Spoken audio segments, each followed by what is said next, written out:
Hello and welcome to another episode of Unboxing with Paul. And today I'm very excited to bring you Wiko's Voix, another budget device from a large Chinese conglomerate. Let's take a look at it.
This is by no means a showstopper. This is just another budget option in the very large scape and the very large space of budget devices that are available to everybody in several different markets. If we can take a look at some packaging, this is a fairly nice packaging, even though it's not super high quality. They did do their best to include a glossy picture as well as make it semi-attractive with the black motif and the little teal accent color at the bottom. So very nice packaging.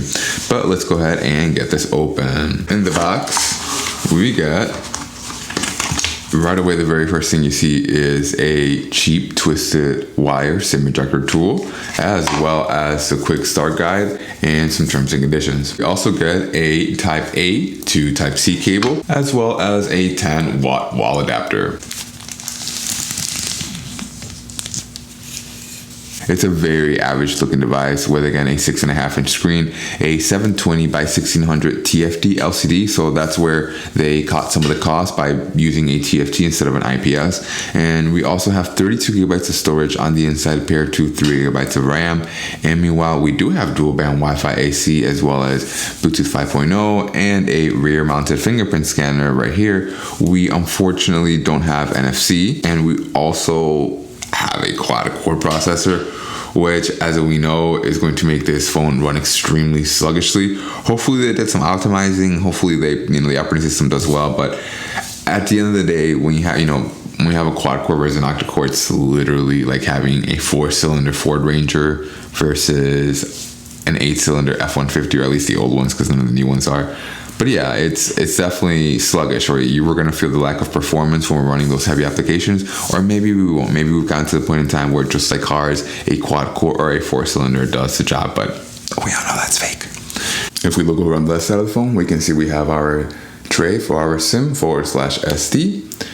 If we look over at the top of the case, we're going to be able to see our pinhole microphone as well as an auxiliary jack, so we can plug in headphones or a line out. If we look over on the right side of the phone, we can see me being driven up the wall because we have the volume up, volume down, sliders, as well as the power button all on the same side. I'm trying to turn down my music. I'm trying to turn it up a little. I'm trying to adjust volume, and I wind up ending my phone call. I wind up losing my game, all because manufacturers just won't put the volume, sliders, and the power button on separate sides. Please do that, or at least make the power button be textured. At the very bottom of the device, we can see our Type-C port as well as another pinhole microphone. And once we get inside the phone, we can see that it's a very similarly laid out phone as a lot of other Androids. It's actually a single screen. The one to the left is a Google screen, and when you slide up, it's going to show you the rest of your apps. And I'm a fan of it. I don't really see bloatware. I just see literally one page of apps. You just scroll down one time to see the rest of them, and that's it. So whatever this manufacturer is, Wiko, very, very good job at not including bloatware. And again, because usually a lot of manufacturers will try to put in their own bloatware, their own proprietary software, and that just winds up taking a lot of space in your phone. You don't wind up eating half the time, and it's just inconvenient if you really ask me. For our selfie camera, we have a 5 megapixel lens that should be able to snap some selfies. And then for the rear, we do have a dual camera system with a 13 megapixel main lens and a 2 megapixel depth lens for that bokeh effect. We cannot take a selfie in portrait mode. We can only take a selfie as a normal picture. So then this is a selfie on the Wiko device, and then this is what video looks and sounds like on the Wiko Voix cell phone. This is the selfie camera. We're going to be seeing just how good or how bad this camera is once we upload it into our MacBook and we get it going with the rest of our footage. And then, I guess that this video looks and sounds like on the main camera of the Wiko Voix device. And you guys are going to be the judge of just how good or how bad this camera quality is before I pop my microphone as soon as we upload it to the microphone. As soon as we upload it to the MacBook. Man, we are doing terribly today, jeez. So it's no secret that this phone is definitely going to struggle or not be able to keep up as it's a core counterparts when it comes to the rest of those power hungry applications. What I went ahead is I downloaded Geekbench, as that's one of our benchmarks that we do, and we're going to see just how long it takes for the Geekbench test to be able to complete. In addition to that, we're going to see at the end what kind of scores we get so we can compare them to our other devices. We can do a little side by side, but make no mistake, this will not be an exciting race. This will not be an exciting benchmark. I will be right back with you guys as soon as this is over. Okay, and we are back, and that took for flipping ever, and we can clearly see why. We have a 135 for the single core and a 384 for the multi-core. Those are embarrassing numbers.